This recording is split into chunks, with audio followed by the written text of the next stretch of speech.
All right, good, everybody's here. I'm going to cheat on you. Okay.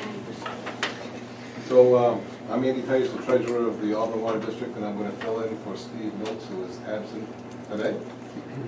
So I will begin by calling to order this meeting of the Auburn Water District trustees for Wednesday, July 19th, 2023. And the first order of business is to approve the minutes of a regular meeting of June 21st, 2023. Do I have a motion? Make a motion to approve the minutes. I'll Motion by second that. Kevin, second by Dan. Any discussion, any errors or omissions or anything anybody saw? Not hearing any, anybody want to vote for the minutes? Minutes are approved. Okay, item number 2 is an executive session. Anybody wish to make a motion regarding the executive session? Yeah, motion to suspend rules to move, just in the event that we don't need to rush it, the executive session to speak to the attorney. We'll still have it. Can we move it down the agenda to after? Okay, that's your motion? Is there a Yes. second? Yes, please. Second. Second. Okay, there's a motion to suspend the rules and move the executive session from item 2 to what would be item, I believe, 9. 9A? 8A. The last. Between 8 and 9. Any discussion? Just a question that the legal staff is expecting us later? No, Not at all. he had no update. Gotcha. Okay, that's what I missed. Any more discussion, any concerns? Okay, then all in favor of suspending the rules? It's done then, that'll be brought down to the last item on the. Okay, third item on the list is financial report with Katie. Not much to report here, but the revenues are down, but cash on hand did increase by 26 from the month prior. And the biggest part of the stuff will be the capital, which, Is there an update? Yeah. yeah, Bob pointed out last night that I made That's an error, so I one. checked this one too. And so I had it, so I did correct that, so that's. This is the corrected one? Yeah, the highlighted one was the one that was incorrect. Oh, Well, that was the distribution system one.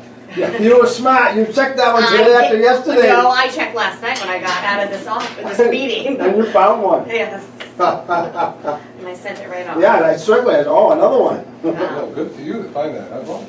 Good. Yeah, there was one yesterday, and So what was the problem? it was the The distribution formula- system. The formula for Yes. the variance wasn't The correct. variance was off by, how much, $52,000 or something? Not 52, but. No, but $29,000, the difference between that was more like five. Yeah, so it's 24,000 off. Well, I just had a question, because you mentioned in the narrative here that we had revenues are down 49,000. Mm. But then I look on the report and it shows that water sales are down 258. Is that a monthly figure? This is a year to date? Is that what we're talking Yeah. about? Yes. So we're behind 258.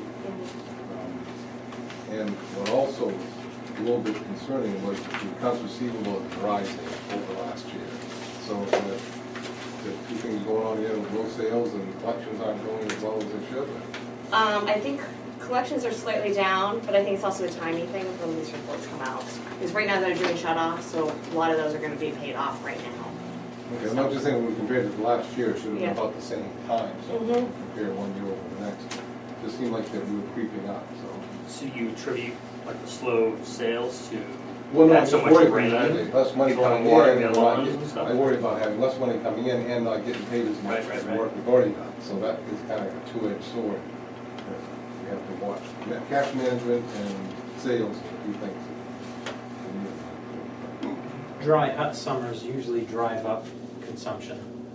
Yeah, you You think a know, lot of and water. with all the rain we've That's why we had, had all there's the probably rain. not a lot of watering going on. Right. Not as Yeah, much that's as what last I summer. was thinking. People aren't washing their cars, they aren't watering their lawns. That's right. Yeah, I will say that going through the report and looking at, because we credit back for winter time on sewer for this period of time, there aren't a lot of credit backs. So as much as you would expect, I think I tie it to that. Okay, cool. Any other comments off the financial report? Okay, we'll move on to ratified payment of bills. I moved to ratify the payment of bills. Second. All right. Any discussion on the bills, any questions, concerns, whatever, Bob, you got all your answers? No, I just noticed that you were forward thinking in April, May, and June to hire the contract with the Amos Development to help fill in for the 2 vacant positions, so 2 less people to do all the work. And so I added it all up, and they're good workers, they work well with that crew. I saw them on Hotel Row, to the tune of $154,000 that we got done to help the guys out get the work done, because they didn't have 2 people to work with them. Awesome. Short to help. So he said, Amos, we're gonna go to Amos Development, they're good workers. They go there, they get right down in and they go right to work, just like You've our used guys that do. before, obviously. Well, so Pat Longchamps, who worked with Longchamps for decades, Longchamps was bought out by Gendron last year. Pat went to work for Amos Development Corp. And actually, I'm not going to take the credit for this. Our ops manager, when we're looking at how we're going to get all this work done this summer, there was an urgency with all these projects and the timing all hitting at once, and we're down 2 staff members. How are we going to do this? We reached out to Amos, and they presented a really good offer to provide just staff, to provide staff and equipment, and that really gives us the flexibility to say, okay, one of our guys can go with them, you handle that job, and we can divide our crews, say one crew will go there, one crew will go there, just, you can cover more bases that way. And it's been working really well. It is a big financial impact. We are not paying 2 salaries on the sewer side. And that's what I was thinking, there's 2 salaries, You're not benefits paying. and wages and everything, Right. you're not paying, and you're getting the work done, and the guys don't have the pressure on them in being short 2 people. Right. Well, So that it- works short term, definitely. Right, and we're actually, we're what are we, 1 more week with Amos. We've planned it out with them so that they knew when this was coming. We've basically got 1 more full week of work with them, and then we're parting ways. Yeah. So, for the summer, or until if something pops up, if we need them, then we'll grab them again. But They're good workers. it's been good. Yeah, they have been very good work. So you've seen that. Yeah. Okay, any more comments on the bills? If not, I will vote to ratify the payment of bills. It's unanimous. Alrighty, item number 6 is the activity report on project update. Public comment. 5, public comment, I'm sorry. Behind you, Andy. Public comment, any comment? I have a comment that's more in the nature of a question, probably directed to Mike. At the Watershed Protection Commission meeting last week, the CDM Smith final report was supposed to have been received for that meeting. It wasn't. Erica reported that it would be a couple of days late, and she anticipated that either she would receive it or Mike and Kevin would by Friday of last week. I see that that item is under number 8 under new business for this meeting. I scrolled down in the agenda, and although the item is noted here, there wasn't any copy of the report presented in the agenda. Can you give us a status report on that, Mike? Yep, so I have to get the agenda packets posted to our website. I have to give it 2 days advance before they're actually posted to the website. So I had to get these packets. Usually I send these packets out into the mail and put them on the website Thursdays. So I had not gotten the CDM Smith report at that time. A draft report did come in on Friday. It was shared with the commissioners, and it's in draft form. They're pulling their comments together on that along with staff comments. And their deadline for that is this Friday to send any comments back on the draft to CDM Smith. And then a clean, finished copy will come back from there.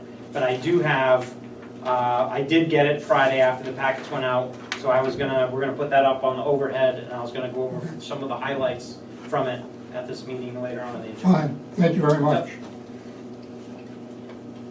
And when we get one last thing, when we get a clean copy of a finished report, it will be on our agenda and in our packet at the next meeting. Okay, good. So, Because the commission doesn't have another meeting until, at least not a regularly scheduled meeting. Correct. Until September. right, correct.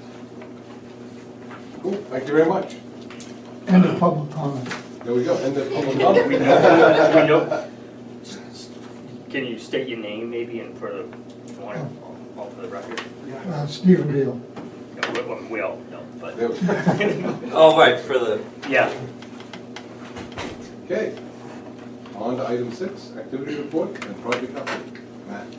Yes, so I'll do a project update, and then I have a brief PowerPoint that I'd like to present regarding the lead and copper rule revisions, which is, our compliance date is October 16th of 2024, and that's going to require a lot of work for Auburn Water District. So I think it's important for us to review that, so we're all aware of what we have in front of us and what the district's required to do before October 16th, 2024.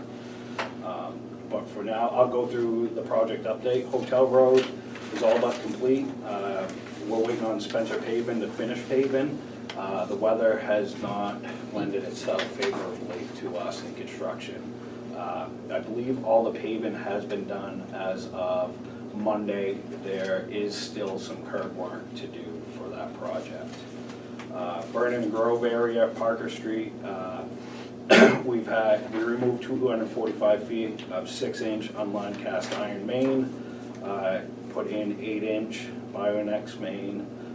The water main has passed pressure test, it was disinfected and passed bacteria sampling, and all the services there are now tied into the new main.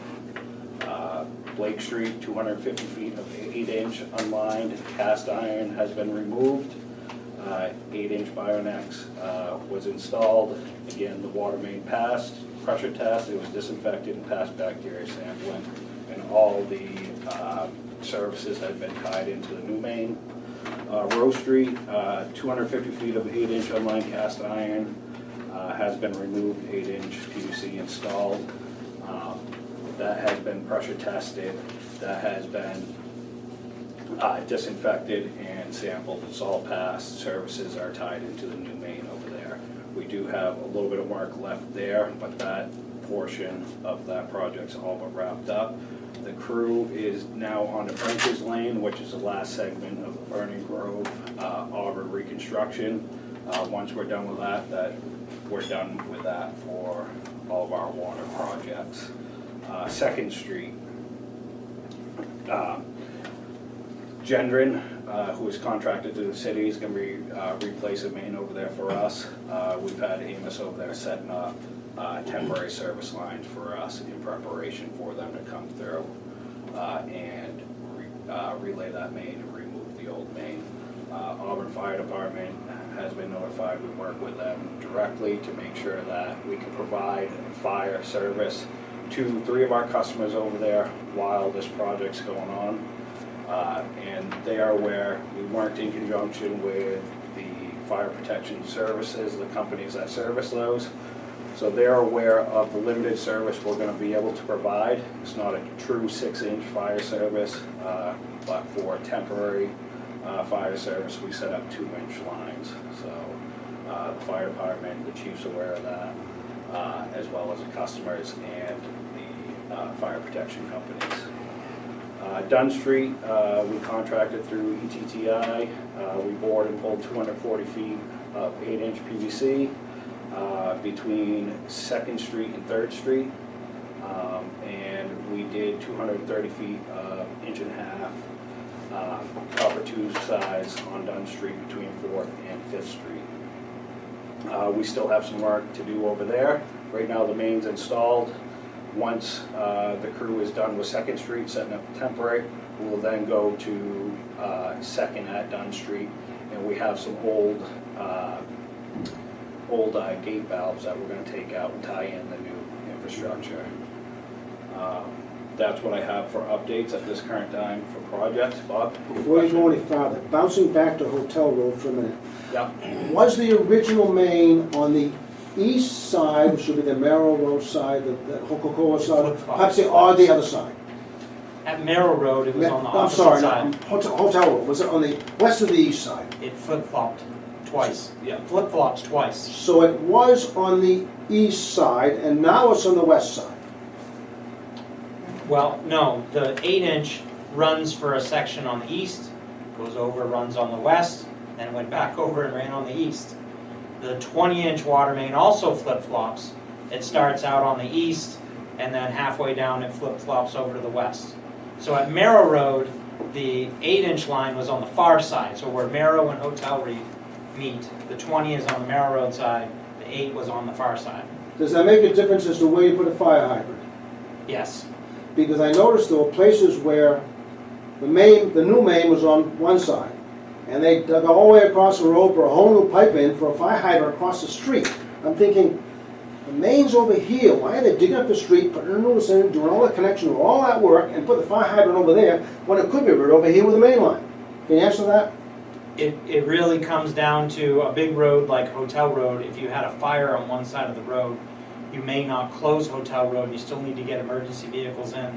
So the fire department likes to have them on both sides so that you have access to, you close Hotel Road, I mean, that's a, So you not that's only why they close go it to both traffic. that way, okay. So you gotta keep so many on one side and so many on the other. Interesting. What's the Never- size never wondered of for the a hydrant? Hydrant legs only need to be 6 I'm inch. not a fire 6 person, inch. why would I Yeah, know?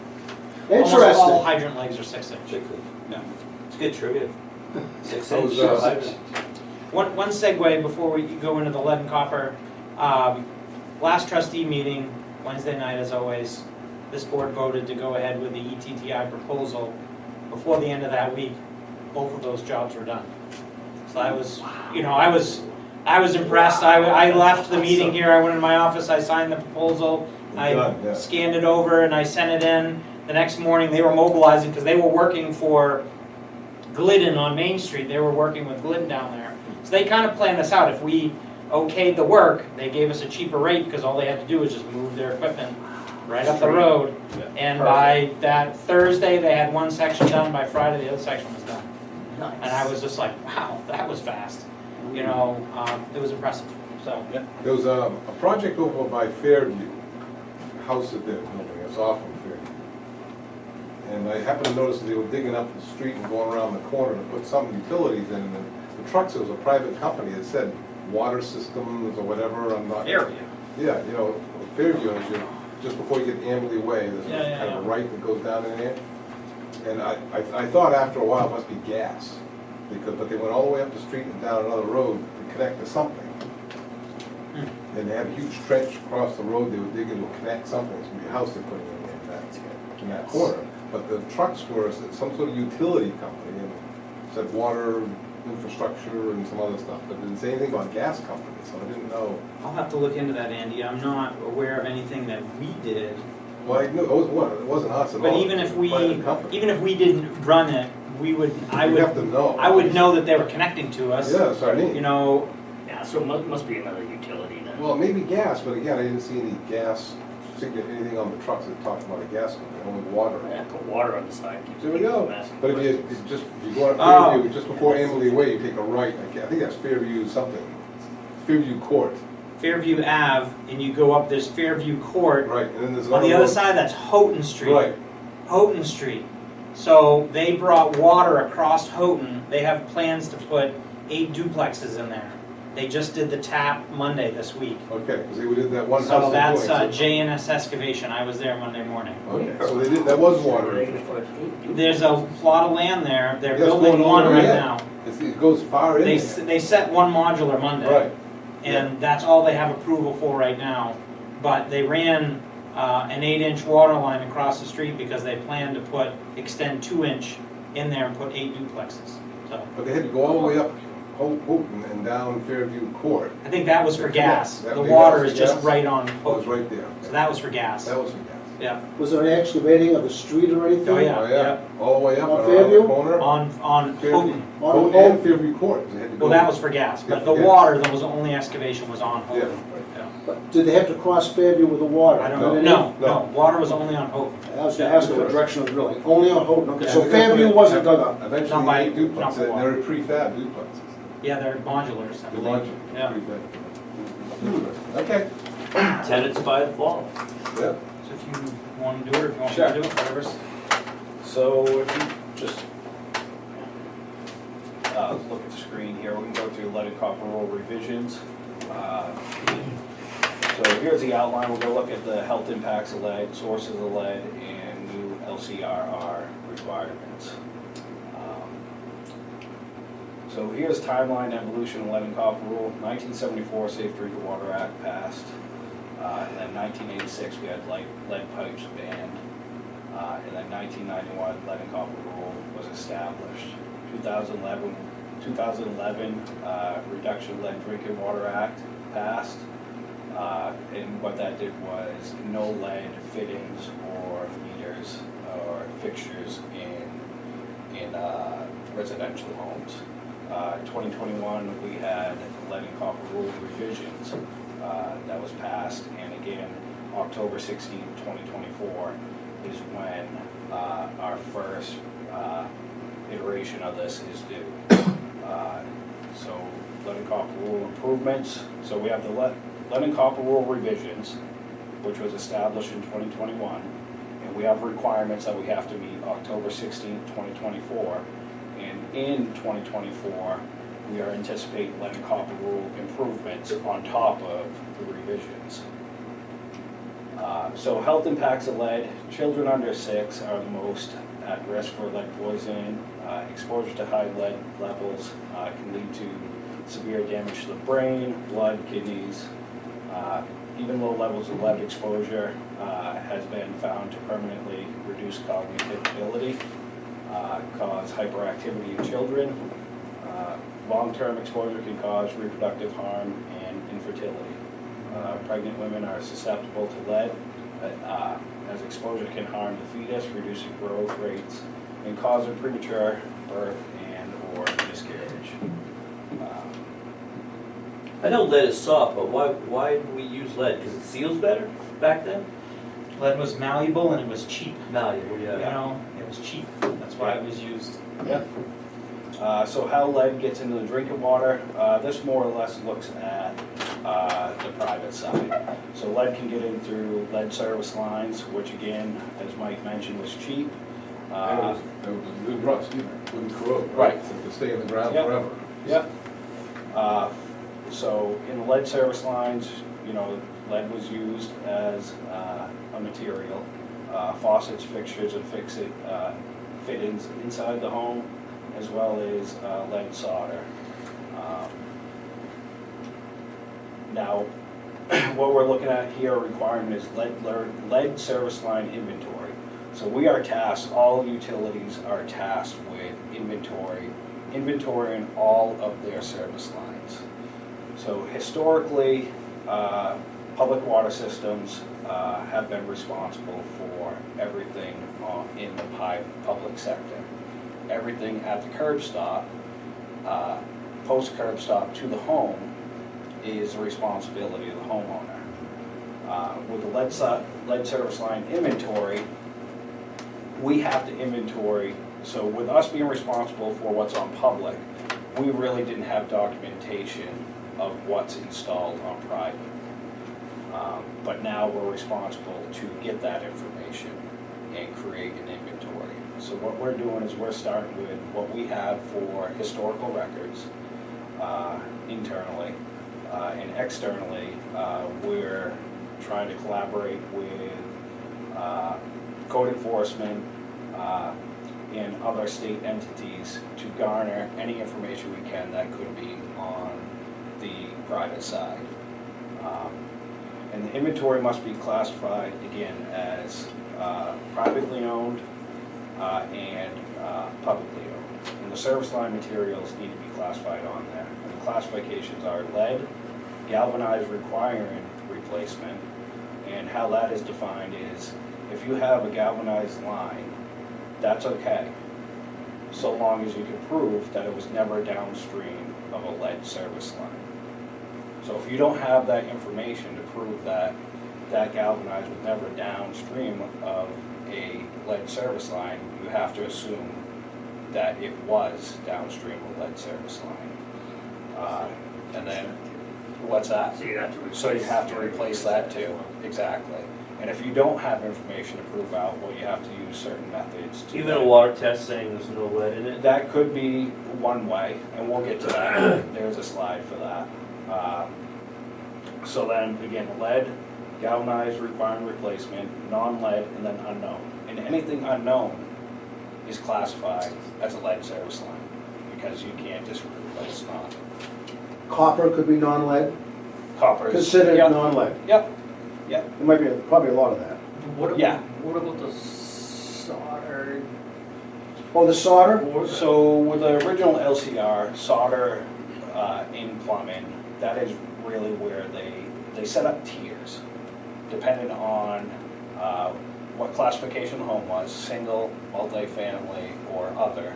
And any single home that was built within 82 and 86, and as a single family home was classified as a tier 1. And that's what we do our lead and copper rule sampling on right now. Now, as you'll see as we move forward, you'll see the tier system for that has changed.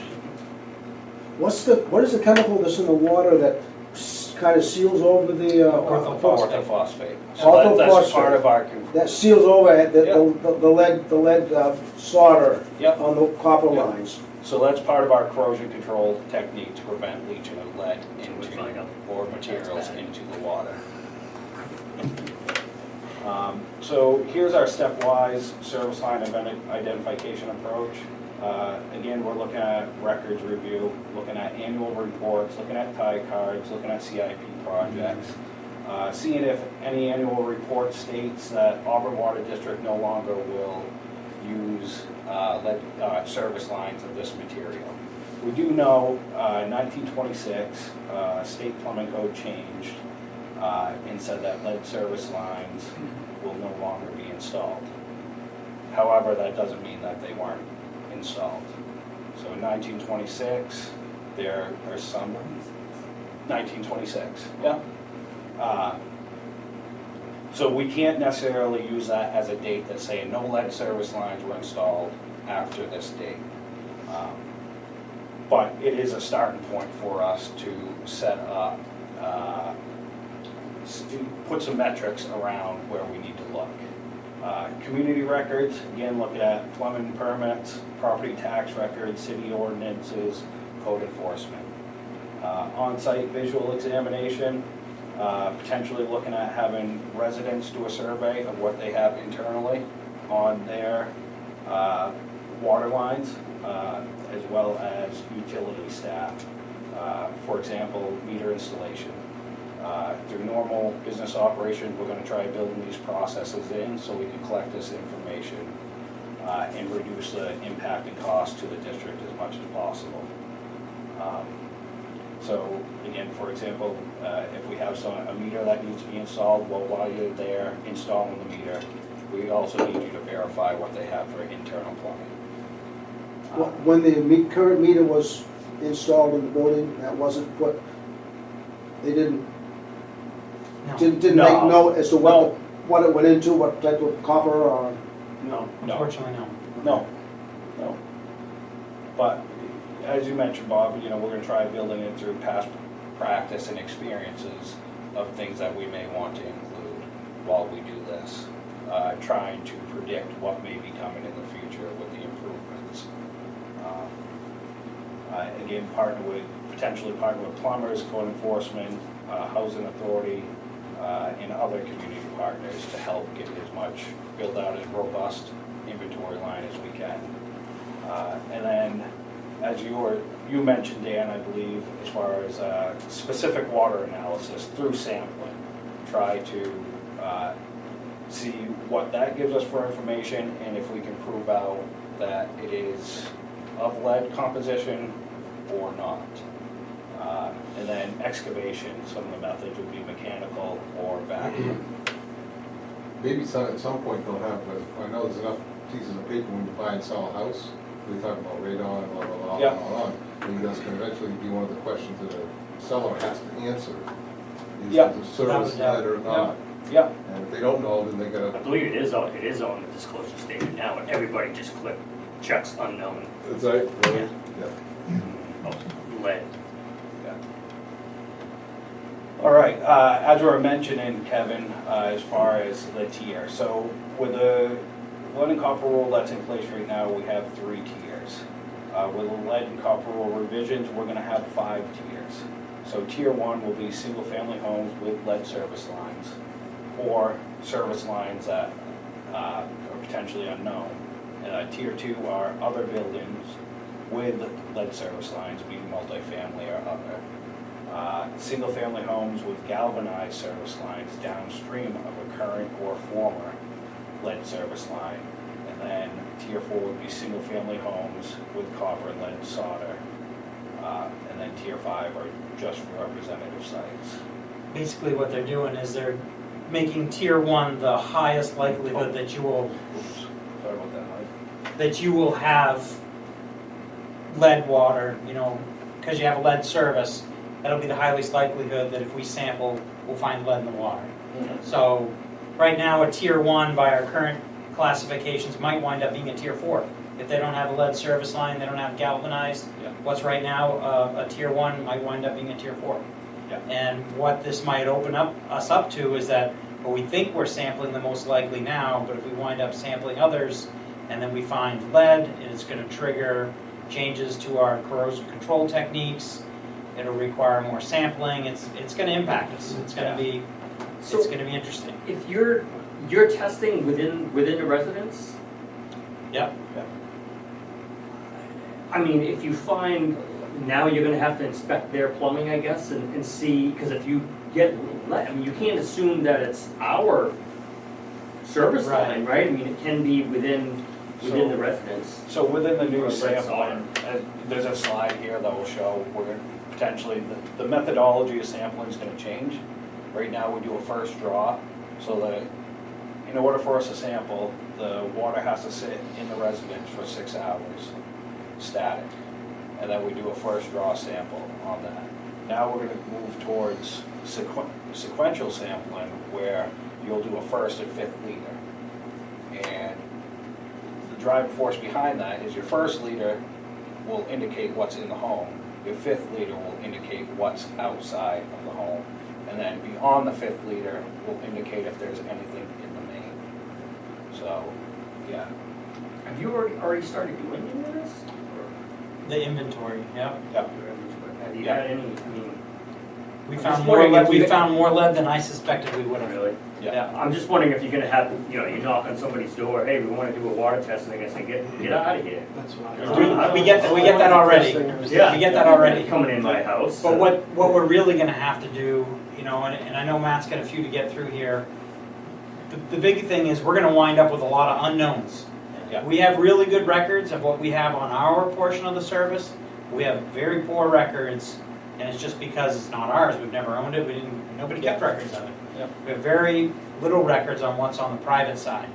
So all those unknowns are gonna be considered lead, unless we prove otherwise.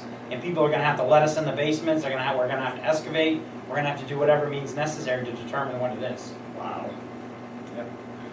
Wow, I Yeah, guess, so- you know, these residents are gonna have to be reassured that it's not gonna be any costs to them. Right. Well, Or it will might, it be? if it's I on mean, their side. Yeah, so terms and condition, we're responsible for everything up to the curb stop. Post curb stop is traditionally the customer's responsibility.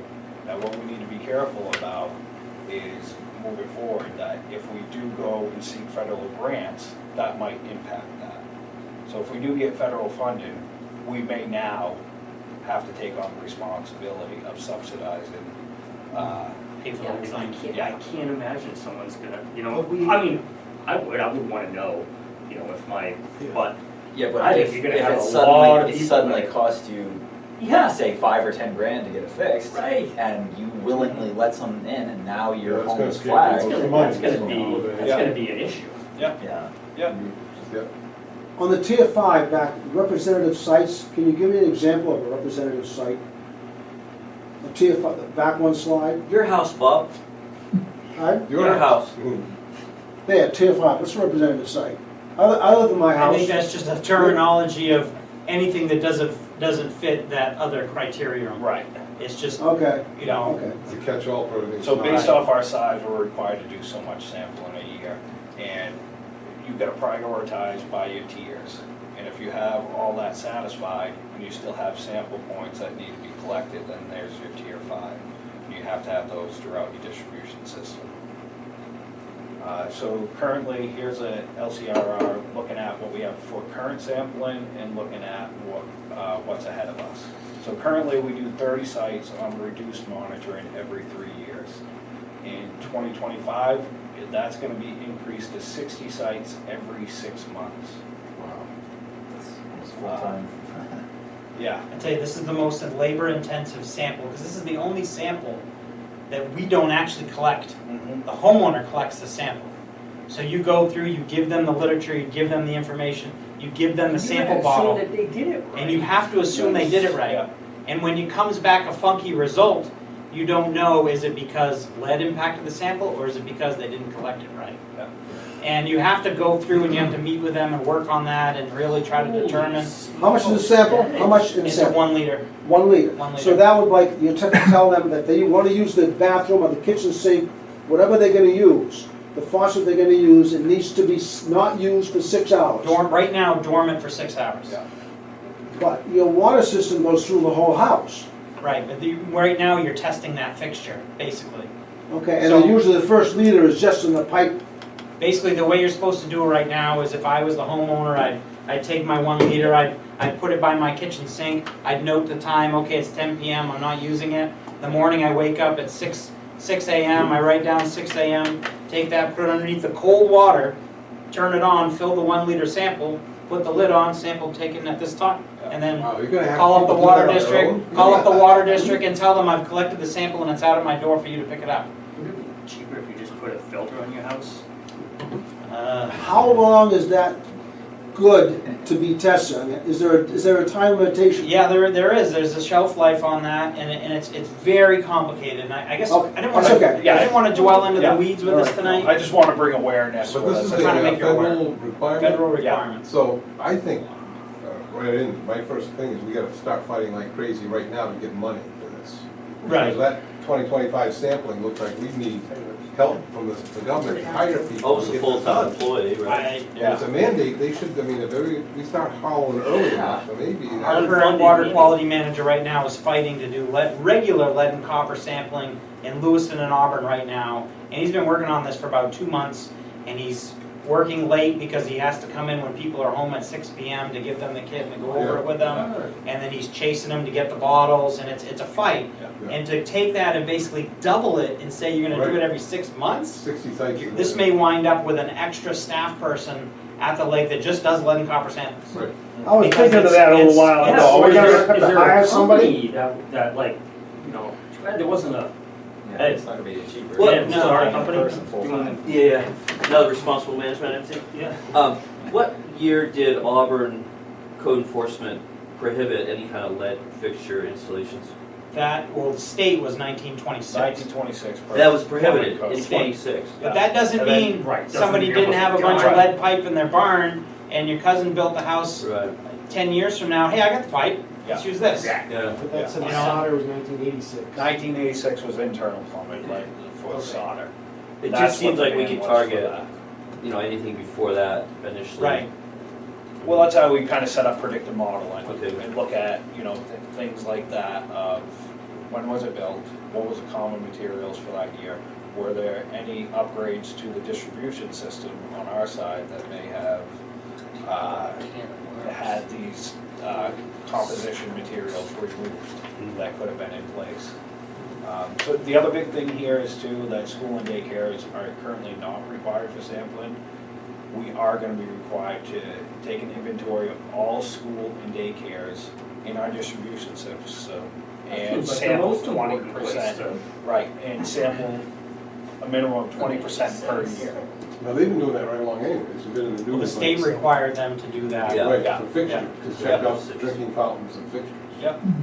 So here's where we look at the sampling technique now, first and fifth liter. As you can see, the first, does this have a point number? Yeah. Yeah. You see the first here, this will indicate anything in the premise plumbing. Fifth liter, you see your fourth and fifth, that will indicate anything in your service line, and anything past your eighth liter will indicate anything in the distribution system. Here is, so we're required per those 60 samples, this is how they look at it. This is called the 90th percentile. So the lead action level is 15 parts per billion. Anything higher than that will then trigger a replacement of 3% of lead service lines in our system that we will be mandated to replace. So to make it real simple, if we went out and collected 10 samples, if our 9th sample that we collected is above 15 parts per billion, then we are mandated that we have to replace 3% of our lead service lines each year. But we may have no lead service lines. I'm not gonna say that. I'm not gonna say. So, We've okay. already found records of Yeah. Okay. many. Yeah. And then find and fix approach. If a water system exceeds 15 parts per billion actual level at any sampling site, it will be required to initiate a find and fix process. This process will include collecting a sample at the tap sample site within 30 days, conduct a water quality parameter monitoring at or near the site, and perform needed corrective action. School and child care sampling, we talked about this. Utilities must now sample 15% of elementary schools and 20% of all child care facilities each year. All non-schools by request during that time, and then all schools and child care facilities upon request after 5 years. Once you get a building, corrected, everything, do you have to sample again, or? Yeah. We're still learning on this process. We're gonna be actively joining a couple other utilities and trying to gather as much as we can. I don't know if we fully understand all the ins and outs of this yet.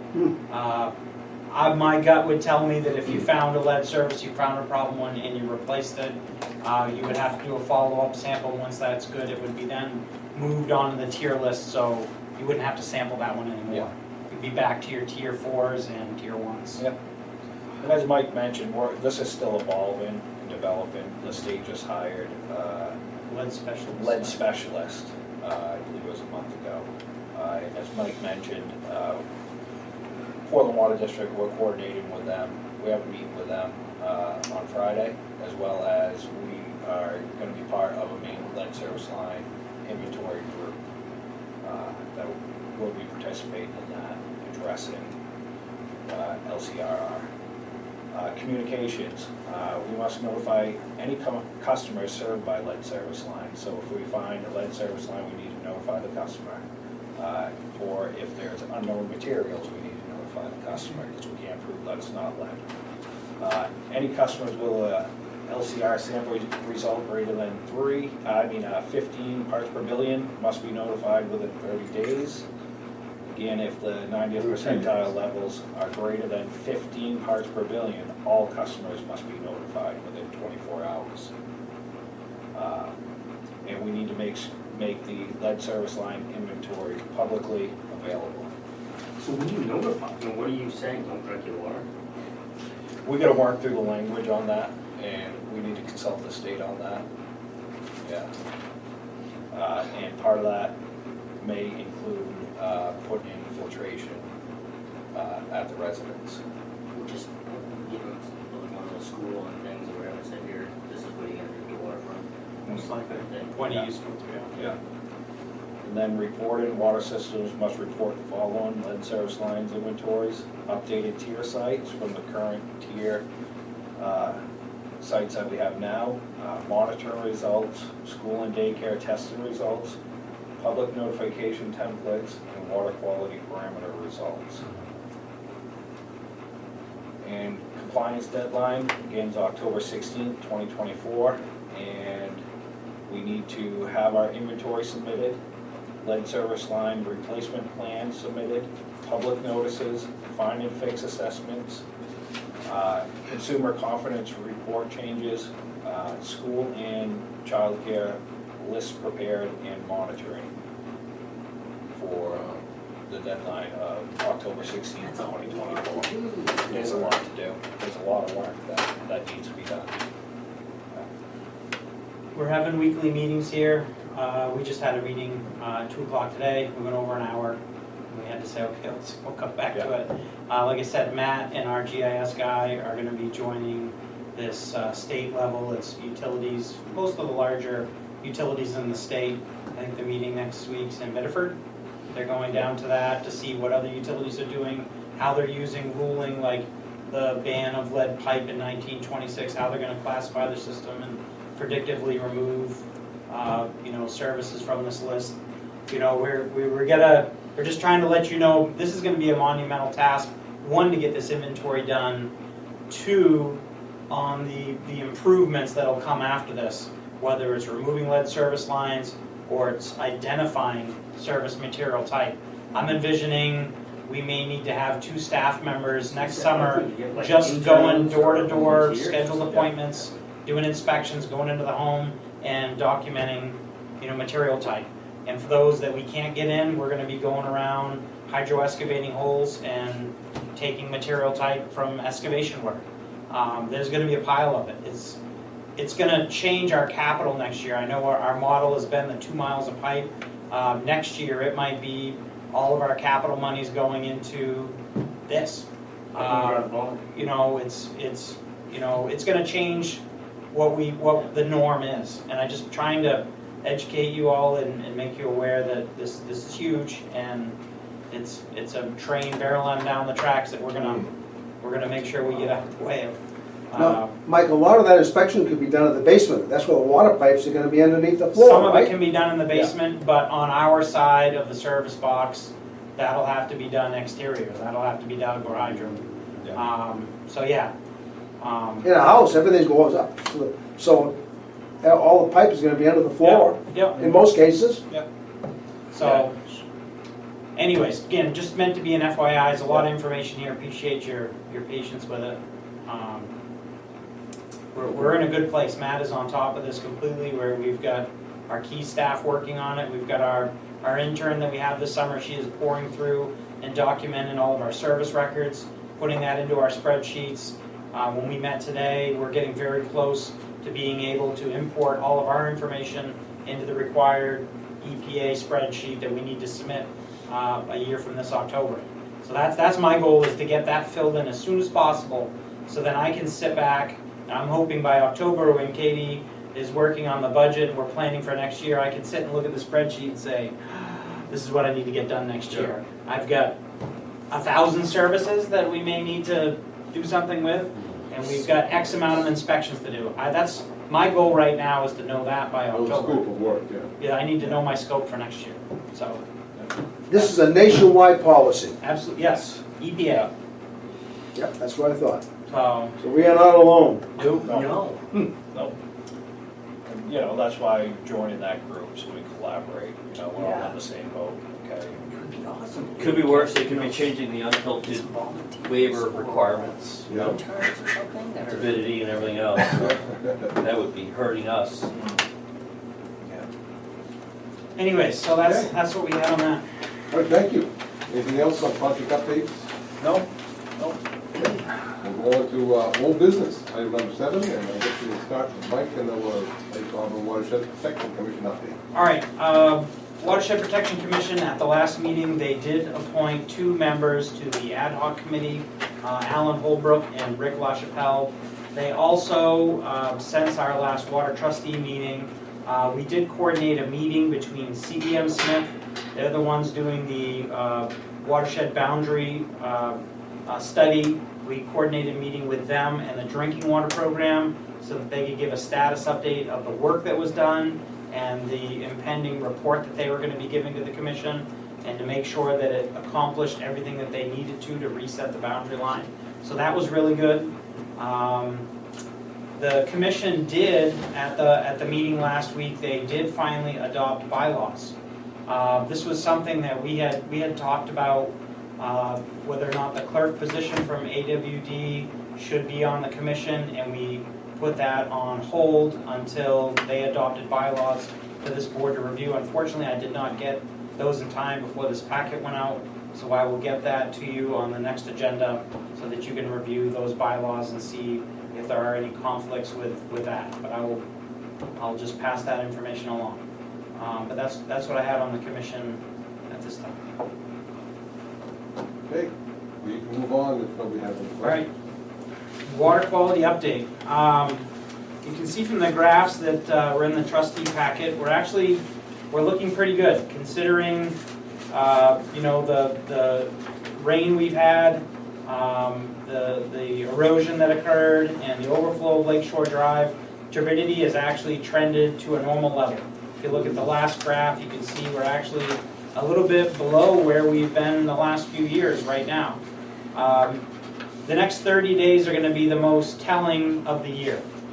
We had a lot of nutrients wash into the lake over the last year between the different storm events. As the water temperature heats up in the lake, the possibility of blooms and growth will increase. So again, we're watching it very closely, but right now things look very good. The transparency is very good. Secudis readings are like 11.5, and turbidity is I looked today, it was around a 0.3. So it's better than what you anticipated. It was better than what I thought it would be a month from now, and then 2 months from now, I thought there's no way we'd be below 1. But it's looking really well. It appears that the cloudy weather and the rain have been good for something, and that is lake water quality. It's been very good for us. I think we've kept the temperature in the lake, cooler for a longer period, which is helping us out. So we'll hope for a nice cool fall, and we'll be over the hurdle, I guess. Just change our flushing rate, the 4-year or Oh, 3.7 absolutely, yeah. year to what, 2-year? Yeah, I don't know what it's changed it to, but yeah, historically, Lake Auburn has very poor flushing in that, it takes, I believe it's actually 7 years for the lake to turn over its water, which means that it hangs around in the lake for a long time. Certainly with more inflow, with the frequent rain events, the lake elevation, if you look, we're actually quite a bit higher than we're well above normal on lake elevation, which means a lot of water's going out the dam, and we're turning over a lot more water than normal. And I actually think that's helping us as well. We're washing out a lot of that phosphorus. So those things are helping us. So that's a very good point. Somewhere else. And the level of the lake is kept static, right? Well, we try to maintain a 260 elevation, and anything over that winds up going out over the dam. Yeah, but I mean, they don't raise or lower the dam, but they don't add or remove like. Well, we will lower the dam. Like when we had all that rainfall, we lowered the dam. We got to get the water out quicker. So they did. Okay. So So they actually did physically do that. Oh yes, and right now the dam's closed, but there's water overflowing the dam. If we got a big influx of rain flow that was really raising the lake elevation, we'd open the dam a little bit. We got to get it out quicker, because the higher the water level is, you can increase erosion, because your water's now in places it normally isn't. You get your waves; they get lapping away with the water. It's no longer rocks. You're into the sod, so that's not good. So, but for right now, we're doing good there. So yeah, that's water quality update. Unless Okay. anyone has questions. Very good. All right, your lead service line grant. I think I emailed you all right after the last trustee meeting. We did get this letter from the state. We were awarded a grant. This is federal money that was handed down to the state to administer for this lead and copper rule improvements and revisions. One thing that is going to be very apparent is we're going to be doing a ton of excavations next year. And I applied for this grant for a Vector truck for the sole purpose of hydro excavating services. This is actually a low interest loan. It's a 0% loan, and it comes with 55% principal forgiveness, which is basically a grant of $355,000 and $500. So it's about as good a deal as you could ever get on buying a Vector truck. We bought our last truck for the sewer district in 2013, and it was around $300,000. Pricing these things out right now, they're $650,000. We financed that one over 10 years. This one's going to be financed at 0%, and half of the price is going to be paid for. And when we're done using it here at the water district, we could always sell it to the sewer district because they're going to need a new truck. So it could be a very good, essentially this truck will cost us nothing. And we're going to save a ton of money because I ran the numbers, and I have it in your memo there, the difference between doing hydro excavation and traditional excavation, is going to save you a couple $100,000, actually 3.5 million in the long run. What's the average size when you go down to? So the hole is 8 inches. So you make an 8-inch hole. 8-inch hole, you can go down 15 feet. And it would be surprised how fast you can go down with a vacuum and water. How many can you go down? Actually, I think we can go further than 15. It's however many tubes you want to add. So I bet we could go down easily 25 feet until you hit the groundwater table, and then you're just pumping water. But until you hit that water that you can't vacuum out fast enough, you can go down fast. Fire it up to get dug wells. So at any rate, I do, if this is something the board is interested in taking the state up on this offer, I have to notify them by the end of this week. So I would like to, if this is something you're in favor of, I would like to have a vote to proceed with this. Do I have a motion on the table to approve this grant? I'll make a motion to approve that grant. Second his motion. Kevin? Bob? Third, fourth, and fifth. Yeah. Any more discussion on it? I think it's a great deal. I don't think we have any No, choice. I had a question though, have we explored other possible options for, because this is a mandate, and you mentioned kind of, we gotta go out and push Yes, to back say, hammering, yeah. hey, this isn't just, we're not just gonna grin and bear it, like, these aren't, yes, the service side, our side, we understand, but, you know, we're talking about a specific piece of equipment, that's what I'm saying, I'm good with that, but I think There's gonna be more.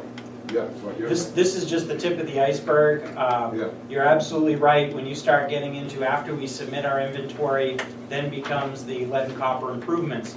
And then what is our commitment from there forward to replace service lines? Right. And at that point, you would not be using the hydro excavation equipment. You'd be in traditional excavation or boring or pulling of service lines. And how we fund that, and how we pursue that, and how we take ownership of the private side of the service, that's all going to be something that Liability, we're all that stuff Right. is huge. right. That's why I say that I hope that, people will really holler as a group collectively and say, listen, this is a mandate that how can you expect us to spend millions of dollars, each utility's gonna have to spend millions upon millions of dollars to do this? I'm very disappointed in the state. 2 years ago, in 2022, at the February trade show up in Augusta, the head of the drinking water program gave a presentation on this stuff that's forthcoming, and the presentation consisted of information less than this. And they had no idea. They didn't even know what the ruling was going to look like. Yep.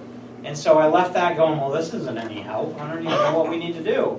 This past February, at the most recent trade show, the update, they actually had like 6 classes, and it was, all of this stuff that we're going over with you, and so it's been a flood of information in a very short amount of time, and everybody in the state is scrambling, and we're not going to be alone. So, Hey, just curious, that 8-inch, if you do a line locate with your whatever you guys do, the magic wands, right? How accurate, let's say 8 feet, how accurate is that line locate? so you're talking the witchy sticks? No, what are you using those, but Oh. whatever you guys use. Our locators are very accurate. We actually do this on a daily basis. So when you put that vacuum truck down, we find what we're looking for generally. centered or off a little bit? I'm not going to say we nail it every time. Yeah. I'm not going to say that. But you always catch it. We always find it. That's cool. The biggest thing that gives us interference is all the other stuff in the ground. So Right. our line locators, we run it out, whether we sonde it or we use whatever device to locate our line. And then when we try to physically locate it with a vacuum, if we don't find it, we usually find that, there's an abandoned gas there. Yeah. There's Or the contract utility uses a dumpster before conduit, you backfill. and there's so much For interference with those asbestos other iron pipes that there's Well, inaccuracies. there's a gate, you can use the gate, where the gate is, the water gate, to Yeah. guide. Right. Cool, I'll call a question. All right? All in favor? All right, thank Okay, you. done. Good. All right. So William Dawson's gonna be hearing from you. Item 8 under new business. We're going to go into new business. A sustainable water supply alternative request to approve groundwater investigation. Well, I think pretty much everybody, except for Jason, is on the Sustainable Water Supply Subcommittee. If you all want to grab one of these and pass them I around. get kicked off. Oh, you didn't get kicked I was off. away. You've been busy. You've been busy. So in the packet, there is a presentation, or a proposal, I'm sorry, not a presentation, from Weston and Sampson to basically do a groundwater search throughout our distribution system. This would look at any sources of water that would be within, I believe they picked a half a mile of our infrastructure. So this could be anywhere. The subcommittee has looked at this, they support it, and it could open up alternatives to other sources of supply for us. Now, other sources of supply come with other constraints. You gotta own the land, you gotta get the rights to pump the water from it, you gotta establish wellhead protection, you gotta determine the water quality, you gotta determine the water volume. This is just a preliminary search. So the committee wanted to bring this forward to the board. They also asked if there would be any additional funding that we could get to fund this study. Right now, we're not budgeted to do this study. So I was going to bring this up with the city manager, but our meeting this Tuesday got canceled. I was going to see if the city would contribute towards this at all, if there would be any interest there. I did get onto the state, so this is just one page, this is page 3. The state drinking water program has a capacity development grant. It's to fund studies for community systems, and we'd be eligible for 50% up to $20,000. 15 grand worth. So we would get $15,000 towards doing this study, and underneath a qualifying project, hydrogeologic investigation reports on locating new groundwater well locations. So bingo, Perfect. this Nice would work. fit perfectly into a capacity development grant. The only catch to that is we would have to bid this project. So we've kind of sole sourced a proposal from Weston and Sampson. While we could keep this, we would have to go through their criteria, and we would have to get at least 2 other proposals for the same work.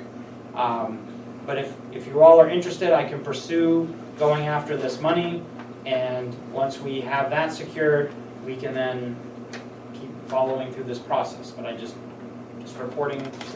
I mean, if you put it to bid, you don't necessarily have to take the cheapest guy. No, that's No, you correct. just have to have the bids. You right? have to Yeah. show that you competitively advertise. So is that a big deal to do, Mike, or?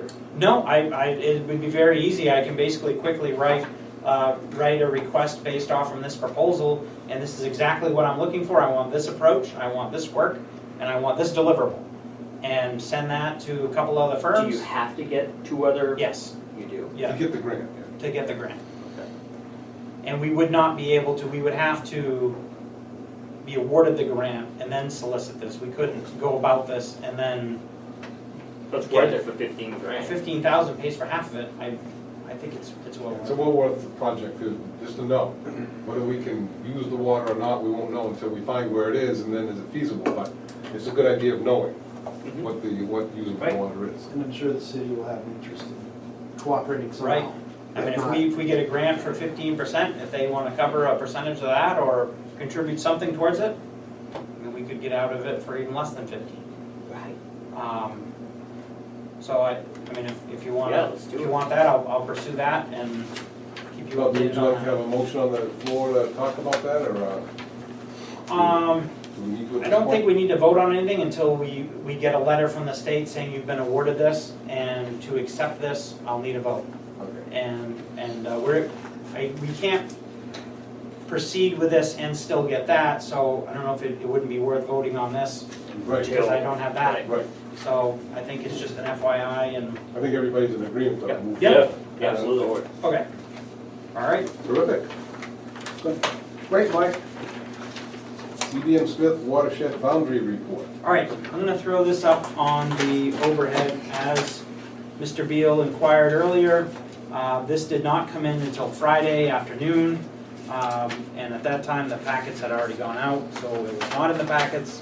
It is also in the draft form, so it is not a Not the official. official final document, so it should not be shared around and made public just yet because it is in draft form. I apologize for the view on this. I wanted to show a few slides from this report. So basically, this study was commissioned to look at, CDM Smith had already done an investigation. They looked at what FB Environmental had recommended. They looked at all of the existing groundwater data from dating back all the way into the 70s till now. And they had basically said there was an area of uncertainty, an area where they didn't know where the groundwater flowed. So that was presented to the drinking water program. The drinking water program said, well, in addition to your area of uncertainty, based off from the data available, they were also uncertain about, sorry about the scrolling. So the drinking water program drew this orange circle right here, and they said, we're concerned about the groundwater and the surface water in this area, and that it has the potential to flow towards the lake. That slide I just showed you basically shows that there's a dip in the bedrock that could allow groundwater to flow towards the lake, basically right through here. Well, it's not happening now, though. What's that? So they're thinking it's happening. It's happening right now. And it's a gravel pit that's feeding that. It's groundwater that's basically going through the aggregate, hitting the bedrock, and it could be flowing towards the lake now based off from the current. The only way to determine this for sure would be to drill some wells and then monitor that data. And basically when you drill your well and you measure down to see where's the top of the groundwater here, and then you measure it at the top of the groundwater here, and you can see which way it's sloped, you can see which way it's flowing. They can also do different types of tests to see, okay, we basically purge a bunch of water into this well, and then you can see that wave of water go by the next well down. You can actually see the direction it's flowing. So that's the only way to determine that with 100% certainty. CDM Smith came back with a proposal. It was $140,000 to do that additional work to determine that. But based off from the work they basically did this 3D modeling work, which this is just a little snapshot of it right here. This is kind of funky looking here. You can't really see the 3D part of it, but the red ones, the red circles here, those are wells either done in 1990 through E.C. Jordan, and then the blue wells were 1995. They also have seismic work. All the data they incorporated into this model, and then they could spin it around and look at it, and they confirmed their theory that yes, there is the potential that the groundwater in that area flows, and the only way to verify it would be to do those additional tests. Plus they've been blasting in that exact Yeah. They've been blasting, so there's variables there that would need to be determined. But they did report back with 100% certainty that you could draw the watershed line right here, this blue dotted line. They feel 100% confident, all their hydrogeologists that looked at this, all the data supports it, the water south of that blue dotted line flows away from the lake. Doesn't go to the lake, doesn't impact the lake. It's more than half of the property that's being requested. Yeah. So basically, what the commission is looking is to get this report finalized, and then to have the drinking water program, will you accept this blue dotted line? And then two, in the conclusion of the study, excuse the scrolling, I know it makes you dizzy. It's like a simulator reset. They just tell us to close our eyes. So Visual's doing it. basically, in the summary, the conclusion of this, if a developer or somebody wants to open up that property north of the blue dotted line, you have to do X, Y, Z, groundwater test, purge test. This is what you need to do. We're not saying you can never move the line again, but this is what you would have to do to consider anything north of that blue dotted line. Another piece that's not considered in this boundary shift because there's no available data is the piece of property, here I go scrolling again, next to the Berry Farm, this piece right here. So there's no groundwater wells, there's no groundwater monitoring, there's no seismic work that was done. Yes, the groundwater flow right here flows away from the lake, but you can't determine, until you test it, you don't know if it flows towards or away. So that's part of that $140,000 proposal. If the developer wants this, he knows exactly what he needs to do now to be able to do that. So at any rate, so this is where the study's at.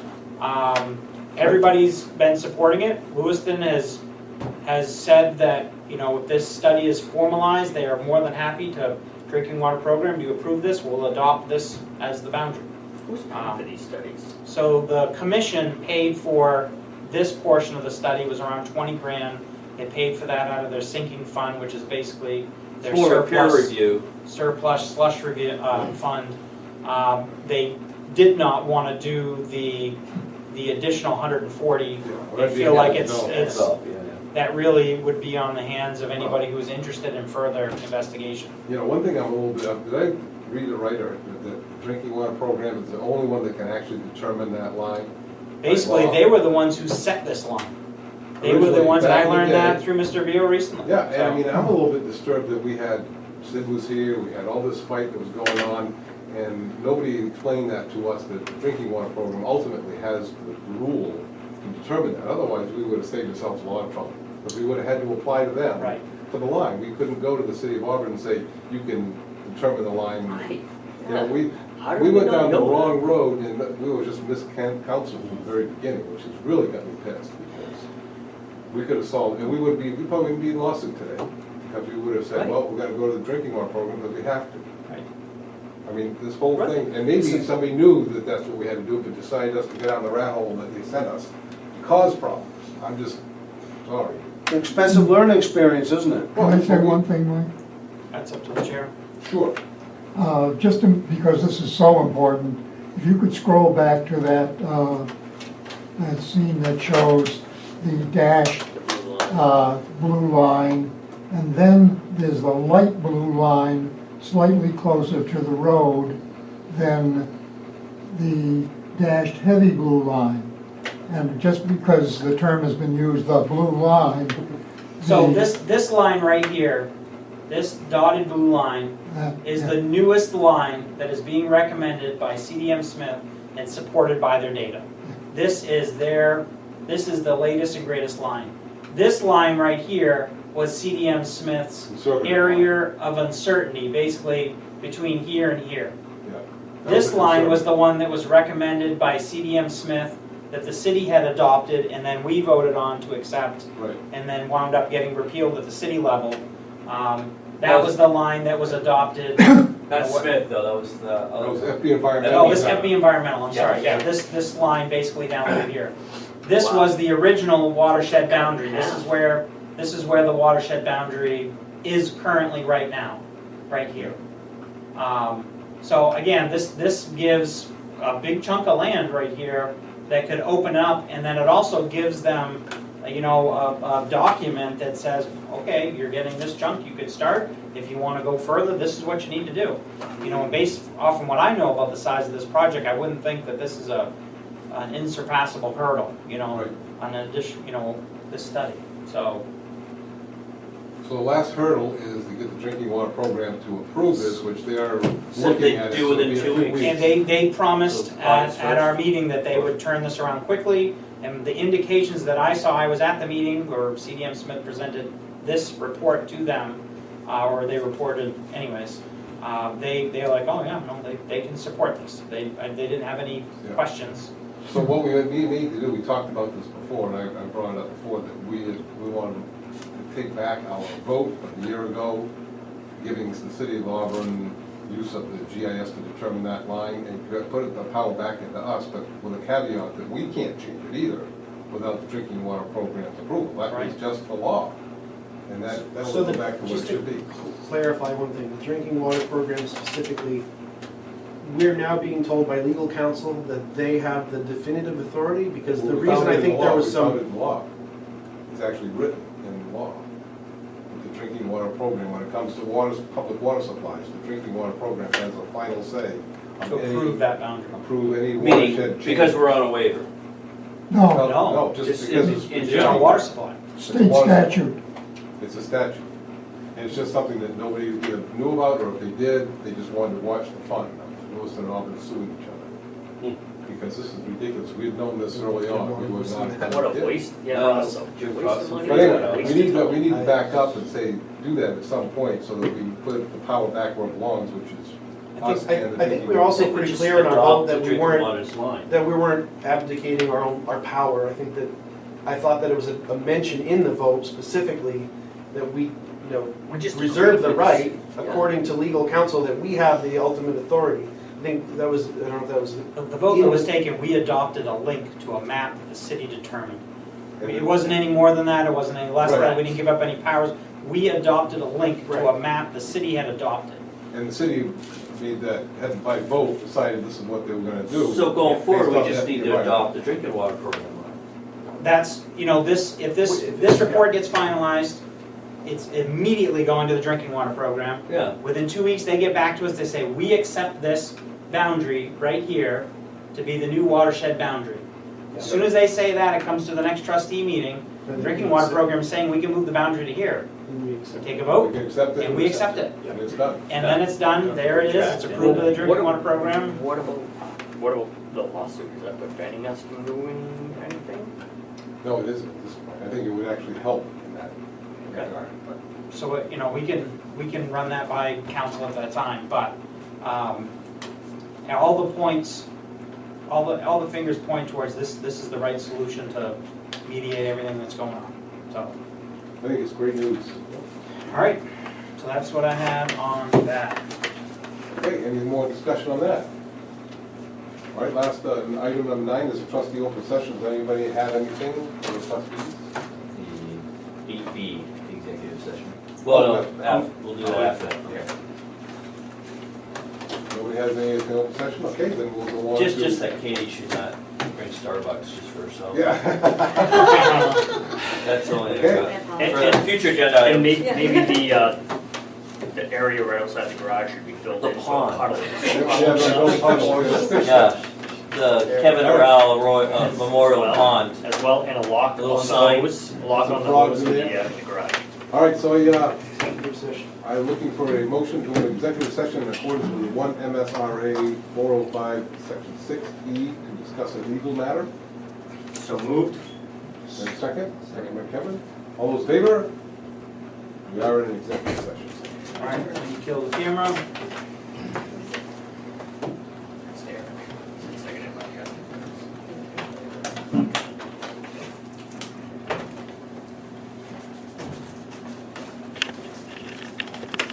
All right, you're out All of right. executive I session. declare us out of executive session. So that leaves only one item left, and that is item 10, motion to adjourn. I move that we adjourn this meeting. Second. All in favor? Done. Thank you.